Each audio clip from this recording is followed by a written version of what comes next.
তাই কবি বলেছেন, কবরেরও হালত যদি জানিতা, ঘর বাড়ি সারিয়া পাগল হয়ে যাইতা। সেই কবরের খবর নিলাম না। এই কবরের বিপদ থেকে বাঁচতে গেলে আখিরি নবীর উম্মত হন। তার সাথে সাথে আরেকটা ব্যাপার আছে। সেই ব্যাপার কি? আমার নবী একদিন সাহাবীদেরকে নিয়ে রাস্তা দিয়ে চলছেন, হঠাৎ নবীজি দেখে একটা কবরের ভিতরে আযাব। বলুন, কবরের আযাব আমার নবী দেখে কিনা? রাসূল বলেন, সাহাবীরা তোমরা হাত বাড়াও, দোয়া করি আমার উম্মতের কবরে আযাব। হাত বাড়ালে, আল্লাহ আমার উম্মতের কবরের আযাব বন্ধ করে দাও। জিবরিল এক, হুজুর আপনি দোয়া করলেও আযাব বন্ধ হবে না। কই কি রাসূলের দোয়ায় আযাব বন্ধ হবে না? কেন বন্ধ হবে না? হুজুর বন্ধ হবে না কেন রে জিবরাইল? আমি তো আমার সাহাবীদেরকে নিয়ে দোয়া করতেছি। জিবরাইল বলে, হুজুর শুধু সাহাবী কেন, 1,24,000 পয়গাম্বর সহ যদি দোয়া করেন আপনি সকল পয়গাম্বরের নেতা হইয়া, তারপরও আজকে দোয়া কবুল হবে না। আরে জিবরাইল কেন কবুল হবে না? হুজুর আপনার এই উম্মত তার মায়ের কলিজায় আগুন দিয়া কবরে শুইছে, যতক্ষণ পর্যন্ত তার মা তাকে ক্ষমা না দিবে গো, ততক্ষণ পর্যন্ত রাসূলের দোয়াও কবুল হবে না। আরে মা বাবার কথা মতো যে জন চলে না, বলুন মা বাবার কথা মতো যে জন চলে না, আল্লাহ নবীজির দয়া তার পাবি না। হায়রে আল্লাহ নবীজির মা বাবাকে দুঃখ দিলে নামাজ রোজা যাইবি ফলে, মা বাবাকে দুঃখ দিলে নামাজ রোজা যাইবি ফলে, মার কলিজায় আঘাত দিলে খোদা সহে না, মার কলিজায় আঘাত দিলে খোদা সহে না, আল্লাহ নবীজির দয়া তার পাবি না। হায়রে আল্লাহ নবীজির মা বাবা অতি আপন, মা বাবার করো যতন, মা বাবা অতি আপন, মা বাবার করো যতন, তিন কথার সাথী পায়া বুইলা যায়ও না, তিন কথার সাথী পায়া বুইলা যায়ও না, আল্লাহ নবীজির দয়া তারা পাবি না। হায়রে আল্লাহ নবীজির। আমার নবী বলেন, জিবরাইল তার কবরের আযাব আমি যে সইতে পারি না। জিবরাইল বলেন, ইয়া রাসূলুল্লাহ যতক্ষণ পর্যন্ত তার মা জীবিত আছে, তার মা তাকে ক্ষমা না দিবে, ততক্ষণ পর্যন্ত আপনার দোয়ায়ও সে মাপ পাবে না। কত বড় কথা! রাসূল দোয়া করেন, কবুল হয় না। কাকে কষ্ট দেওয়ার কারণে? ঘুমাইছেন? কাকে কষ্ট দেওয়ার কারণে? কারণ মা, কোন মা চিনছেন? রাত্র 2টাই হোক 2:30টাই হোক, সন্তান বাড়িতে না আসা পর্যন্ত বলুন তো বুড়িশ্বরের কার ঘরের দরজাটা খোলা আছে? কয়েকজনে কইছে সন্তান বাড়িতে আসলো না। এই বুড়িশ্বরের একজন সন্তান বাড়িতে আসলো না, 2টায় বাইজা গেছে রাত্র। সারা বুড়িশ্বরের ঘরে ঘরে দরজা বন্ধ, একটা ঘরের দরজা বন্ধ হলো না। বলুন তো এই ঘরটা কার ঘরটা? আরো যদি কোন মা। কোন মা? যেই মার পেটে 10 মাস 10 দিন ছিলাম। এরকম রাত্রে আমরা সকলেই একদিন মায়ের পেটে ছিলাম কিনা? এই রাত্রে মা আপনাকে আমাকে পেটে নিয়ে ঘুমাইতো, কিন্তু আমরা মাকে ঘুমাইতে দেই নাই। একটা লাথি মারছি, মা চট করে ঘুম থেকে উঠছে। আর একটা লাথি মারছি, মা জিহ্বা কামড়ায়া সহ্য করেছে। অথচ পাশে বাবা শুয়েছিল, বাবাকেও ডাক দেয় নাই। আর একটা লাথি মারছি রে, মা দুঃখিনী ওইটা দাঁড়াইয়া গেছে। দাঁড়াইয়া থাকতে থাকতে তোমার আমার মা কত রাত্র যে ফজরের আজান পড়ে গেছে, মা মন ভরে ঘুমাইতে পারে না। এই মারে যদি কষ্ট দাও গো, রাসূলের দোয়াও কবুল হবে না। তারপরেও জীবনে কত মা তোমার আমার মতো একটা সন্তানের মুখ দেখার আশায় কত মা যে দুনিয়া থেকে বিদায়ী হয়েছে, হয় নাই? ডেলিভারিতে অনেক মহিলা মারা যায় না, তারপরও মা জাতি, মহিলা মেয়ে, তাদের কত সাথ, তাদের সঙ্গে মহিলাটা ডেলিভারিতে মারা গেছে, এরপরও অন্য মহিলারা কি বাচ্চার আশা কি ছাইরা দিছে? জীবন দিয়ে হইলেও একটা বাচ্চার মুখ দেখতে চাই। বাবারা, কবরে যাবেন, এই মার সাথে ব্যবহার কি করেছেন এটা আগে পরিষ্কার করেন। রাসূল বলেন, আমি তো ডাকতেছি জিবরাইল, এই আযাব আমি উপস্থিত থাকতে আমি সহ্য করব কিভাবে? জিবরাইল বল, হুজুর তার মার কাছে ক্ষমা না পাওয়া পর্যন্ত আল্লাহ তাকে মাফ দিবে না, আপনি রাসূলের দোয়াও কবুল হবে না। রাসূল বলেন, তার মা কোথায়? ঠিকানা দিলে যে ডাকতেছে, মা আপনার ছেলেটা মারা গেছে। জি হুজুর মারা গেছে। আপনার ছেলের কবরে তো আযাব চলছে।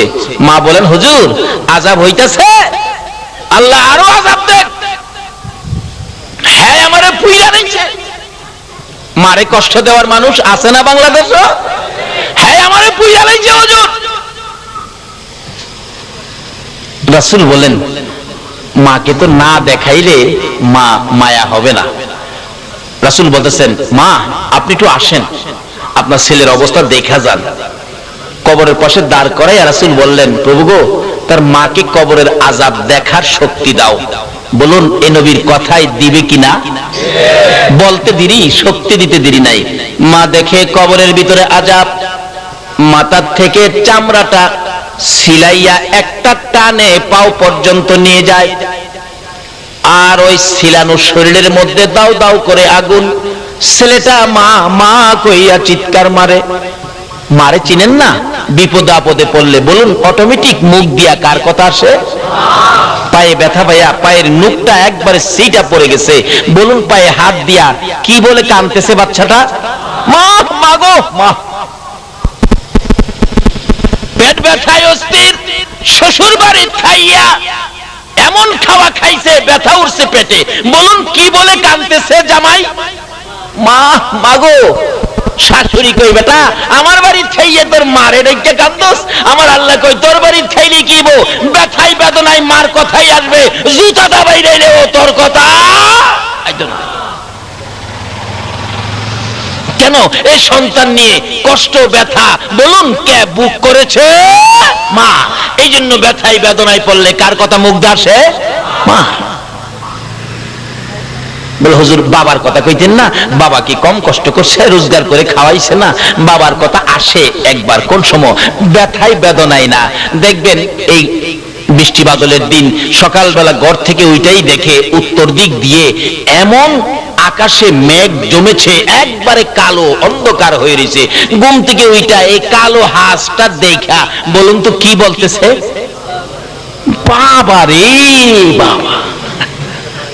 দিনের হাঁস দেখলে বাবার কথাই যে, কিন্তু ব্যথাই বেদনায় বাবার কথা বলুন কার কথাই? মা। রাসূল বলতেছেন, আল্লাহ তার কবরের আযাবটা দেখার শক্তি দাও। মা দেখতেছে ছেলেটা সমস্ত শরীরের চামড়া নাই, জাহান্নামের আগুন দাও দাও করে জ্বলতেছে। মাগো মাগো মাগো কইয়া কাঁদতেছে। আবার চামড়া ভরে যায়, পাও থেকে ফেরেশতারা চামড়াটা সিলাইয়া মাথা পর্যন্ত আনে, আবার জাহান্নামের আগুন জ্বলতে থাকে। মাগো মাগো কইয়া কান্দে। মা সন্তানের ব্যথা দেখে রে মা নিজের ব্যথা ভুলে গেছে। তাই আমি বলি ছেলে মাকে ভুলে যাই গো, মা ছেলেকে ভুলে না। এমন দরদি মাকে আর ব্যথা দিও না। মা ডাকতেছে, ইয়া রাসূলুল্লাহ আমাকে যত ব্যথাই ছেলে আমাকে দিয়েছে আমি সহ্য করতে পারবো, কিন্তু ছেলের ব্যথা আমি মা হইয়া সইতে পারি না। হুজুর আমি আমার সন্তানকে মাফ করে দিলাম, আপনি বলুন না আমার আল্লাহকে যেন মাফ করে দেয়।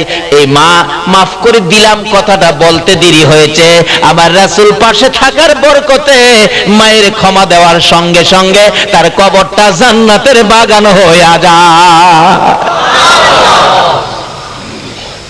কিন্তু নামাজ রোজা হজ যাকাত মুফতি মুহাদ্দিস মুফাসসির মসজিদ বানান মাদ্রাসা বানান ওয়াজ কোরআন ওয়াজ করেন ওয়াজ শুনেন, এমন কি মক্কা মদিনার ইমাম সব যদি হয়ে যাও আর এই মা বাবাকে যদি কষ্ট দাও আল্লাহর জান্নাতে যাওয়া সম্ভব হবে না। তাই আসুন আমরা কি করতে হবে, কোরআন শরীফ কি বলে দেখি। কোরআন শরীফ বলছে কি, ওয়াসাইনাল ইনসানা বিওয়ালিদাইহি ইহসানা। আল্লাহ বলছে হে মানুষ, তোমরা তোমাদের মা বাবার সাথে ভালো ব্যবহার করো। বলুন মা বাবার সাথে কি ব্যবহার করতে বলছে? ভালো ব্যবহার। এখনকার দিনে কি ভালো ব্যবহার আছে? আমাদের যে এলাকায় ইমামতি করতাম এই এলাকার ঘটনা বলছি। এক বুড়া বাবা ছেলের সাথে ঝগড়া লাগিয়া, বুড়া বাবা শিক্ষিত মানুষ, এক পর্যায়ে রাগ হইয়া ছেলেকে ধমক মারলেন, তোমাকে সেটা। ছেলেও শিক্ষিত, বাবার প্রতি রাগ হইয়া উল্টা মাইরা দিছে, আপনাকে ডবল সেটা। আচ্ছা এই ব্যবহারটা কি ভালো ব্যবহার হলো? ভালো ব্যবহার কিভাবে করবেন? কোরআন শরীফের মধ্যে ঘোষণা আছে আরেক জায়গায়, তোমরা বাপ মার সামনে দাঁড়াইলে মাথা নিচু করে দাঁড়াও, বুকটা টান করে দাঁড়ায়ও না। বাপ মার সাথে কথা বলতে গেলে বাপ মার কথা সুরের চাইতে তোমার কথা সুরটা বড় করো না। বাপ মা যদি কোনো কথা তোমাকে কটু বলে ফেলে, বাপ মার সাথে গিয়ার দেখাইও না।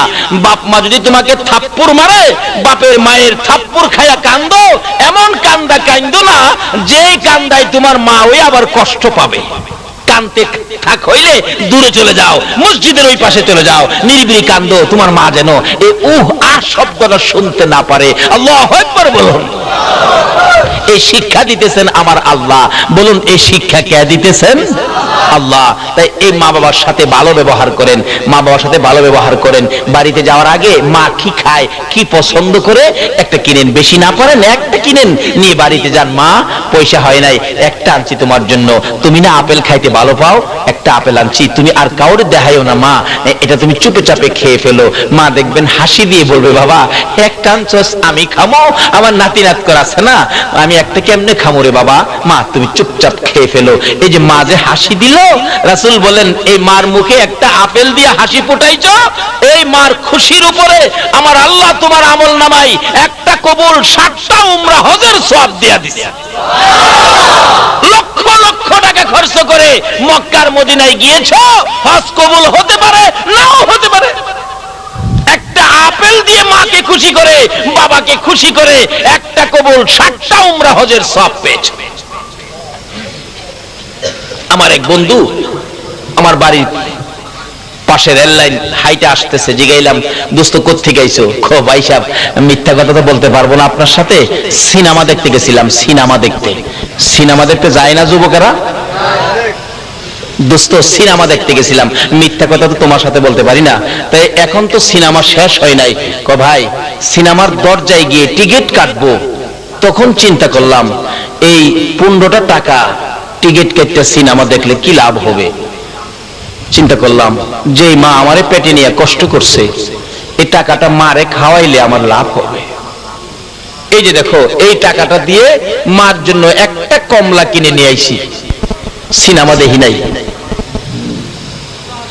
বাবা যুবক তুমিও তার থেকে শিক্ষা নাও। যেই মা আমাকে পেটে নিয়ে রাত্র রাত না ঘুমায়া কাটাইছে, যেই বাবা মাথার গাম পাতাই ফালাইয়া রোজগার করে খাওয়াইছে, সিনেমা থেকে 15 টাকা 20 টাকা নষ্ট না করে এই মায়ের জন্য একটা কমলা কিনে 2টা মিষ্টি কিনে মায়ের হাতে দাও। যদি তোমার মা খুশি হয়ে যায় তাহলে তোমার জান্নাত তোমার নামে খরিদ হয়ে যাবে। রাসূল বলছেন ওই মানুষগুলি ব্যাকুল, ব্যাকল, বুদ্ধিহারা, জ্ঞানহারা, যারা নিজের মা বাবার খেদমত করে জান্নাতটা কিনতে পারে নাই। মা বাবার খেদমত করে জান্নাত কিনতে পারে নাই। কোন মা বাবা? তোমার মা বাবা বুড়া হয়ে গেছে, বাবারে বুড়া মা বাবা ঘরের মধ্যে অসুস্থ, তুমি নামাজি মানুষ, নামাজের সময় নামাজে দাঁড়াইছো, আল্লাহু আকবার, যদি তোমার মা ডাক মারে, আব্দুর রহমান নির্দেশ হলো নামাজটা ছেড়ে দিয়ে তোমার মার ডাকে সাড়া দাও। আজকে এত গুরুত্বপূর্ণ মা বাবার ব্যাপার আমরা গাফেল হয়ে গেছি। তাই কোরআন শরীফে আল্লাহ বলছেন তোমরা মা বাবার সাথে ভালো ব্যবহার করো। বলুন কি ব্যবহার করতে বলছে? মা বাবা যা বলে তা শোনো। মা বাবার মনে ব্যথা যাবে, ব্যথা পাওয়ার মতো কোনো আচার আচরণ তোমরা করো না। তার সাথে সাথে মা বাবা যদি কবরে চলে যায় তাহলে মা বাবার জন্য দোয়া করো। তাও কোরআন শরীফ আল্লাহ পাক শিক্ষা দিলেন, কি দোয়া? রব্বিরহামহুমা কামা রাব্বায়ানি সগীরা। বলুন, পৃথিবীর কারোর জন্য দোয়া শিখাইছে না, শুধুমাত্র কোরআন শরীফে কার প্রতি দোয়ার নির্দেশ করলো? কেন মার জন্য দোয়া করবেন? ইব্রাহিম নবী যখন ছোট ছিলেন, ইব্রাহিম নবী তার মাকে প্রশ্ন করেন, মা মা আমার রব কে? ইব্রাহিম নবী মাকে প্রশ্ন করে, মা আমার রব কে? ইব্রাহিম নবীর মা বলেন, বাবারে তোমার রব তো আমি। আচ্ছা কন্ত, মা কি আবার রব হইতে পারে? কিন্তু আসলে এক কিসিমের রব মাকেও বলা যাবে। কেন? রব শব্দের অর্থ হলো লালন পালনকারী। আচ্ছা, মা একদিন ছোটকালে আমাদেরকে লালন পালনের দায়িত্ব নিছে কিনা বলুন তো? যেইভাবে কষ্ট করে লালন পালন করছে মা, হাই হাই হাই, রাত্রের বেলা ঘুমাইছি, শীতের রাত্র, দেখবেন মা একটু পরে পরে বাচ্চার নিচে হাত দেয়, বাচ্চা নি প্রস্রাব করছে, বাবাই গেলাম জানেই না, মা হাত দিছে প্রস্রাব, ঘুমের থেকে খাতা বদলাইছে, আবার একটু পরে হাত দিছে প্রস্রাব, আবার খাতা বদলাইছে, আবার হাত দিয়া দেহে প্রস্রাব, খাতায় হাত দিয়া দেহে খাতা নাই। অবশেষে মা টান দিয়া নিজে যে শুকনা জায়গাটাই ছিল, এই শুকনা জায়গাটাই বাচ্চাটারে শোয়া মা দরদি ওই ভিজা জায়গাটাই শুইছে, আবার হাত দিয়ে দেহে প্রস্রাব। এখন আর কি করবে? বাচ্চাটাকে বুকে লইয়া নিজের কাপড় দিয়ে পেঁচাইয়া ধরে মা বিজার মধ্যে শুয়েছেন, প্রস্রাব শুকনা কাপড়টাই না, কাপড় ভিজে গেছে, ঠান্ডায় থরথর করে মা কাঁপতেছে। বাবার ঘুম ভেঙে গেছে, তোমার কি হলো, এইভাবে কাঁপতেছো কেন? স্বামী, 5টা খাতা বদলাইলাম, খাতা নাই, সন্তান প্রস্রাব করে দিয়েছে, শুকনা জায়গা নাই, আমি মা বিজা জায়গায় শুয়েছি, বাবারে বুকে রেখেছি, বাবার যাতে কষ্ট না হয় গো স্বামী, আমি তো ঠান্ডায় শীতে কাঁপতেছি, বাচ্চারে কষ্ট দেই না। আল্লাহু আকবার। স্বামী পাশে বসে বসে ডাকে, বিবি রে, ও বিবি, সন্তানকে সুখে রাখতে যাইয়া এইভাবে কষ্ট করো, থরথর করে কাঁপতেছো। তাই আমার আল্লাহ বলেন, এই মা যদি কবরে যায় রে, এই মার জন্য দোয়া করো। এরকম কষ্ট আমাদের সকলের মা করছে কিনা বলুন তো? লালন পালন কিভাবে করেছে? 5টা 7টা সন্তানের মা আছে না বাংলাদেশ? কুমিল্লাতে এক মাহফিল করলে এক মুফতি সাহেব, মুরব্বী মানুষ, জিগাইলাম, চাচা আপনার ছেলে মেয়ে কয়জন? খালি হাসে জবাব দেন, আর ছেলে মেয়ে কয়জন? হাসে। ছেলে মেয়ের কথা জিগে আপনি হাসেন কেন? বাবারে ছেলে মেয়ের সংখ্যা যদি কই, তুমিও হাসবা। কি কন? কতজন ছেলে মেয়ে? 20 জন। আপনারাও তো হাসলেন। আসলে 20 জন সন্তানের কথা কইলে কেন না হাসবো? কারণ ওখানে সরকারের আইন এলো, যে সরকারের ক্ষমতা যায়, ওখানে সিস্টেম আইন এলো, ছেলে হোক মেয়ে হোক 15টাই যথেষ্ট। কি কন? 15টা না? কয়জন? 2টা। আচ্ছা, 2টার জায়গায় যদি 20টা হয়, আর এই খবর ওখান সরকার পায়, আরে তাল ভর্তি ভাড়াইতো না, আর না হইলে বান্দরবন ভাড়াইব, জোর জংলা সাফ করো গিয়া। কয়জন ছেলে মেয়ে? 20 জন। 20 জন ছেলে মেয়ের বাবা। এটা 2 বছর আগের ঘটনা।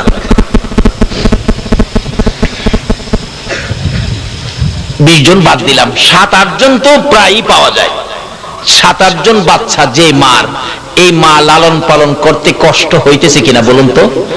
দেখবেন মা গরু আছে, গরু ঘরে নিলেন, ছাগল আছে, ছাগল ঘরে বানলেন, মুরুগ থামাইলেন, রান্না বাড়া শেষ করলেন, সবাইকে কাজ শেষ করে সন্ধ্যার সময় বাচ্চা কাচ্চাকে খাওয়াইলেন, স্বামীকে খাওয়াইলেন, শ্বশুর শাশুড়ি খাওয়াইলেন, এইভাবে সব কাজ শেষ করে তোমার আমার মা ঘুমাইতে যাইবো, রাত্র বাইরে গেছে 11টা, খালি 11টায় শুইছে, ল্যাপটা একটু গায়ে দিয়া, ল্যাপটা একটু গরম হয়েছে শীতের রাত্র, এমন সময় 7 জনের মাঝখানে যাইছিল বাচ্চাটা, হ্যাঁ খাইছিল না, ঘুমেতে ওইটা দেখবেন শুরু করছে, পেন্ডের পেন্ডেন,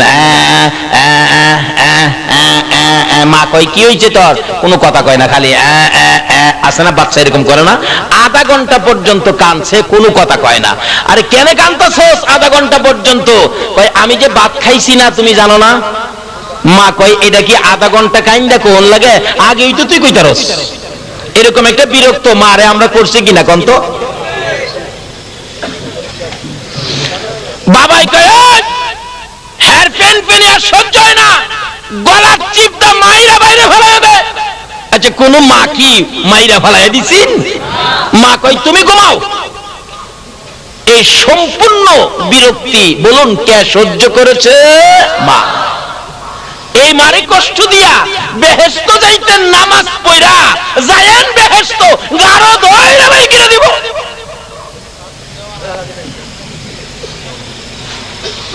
বাবারা ভাইরা, আমি কি কথাগুলো বুঝাইতে পারতেছি? আল্লাহ তুমি সকলকে বুঝার তৌফিক দাও, সকলে বলুন আমিন।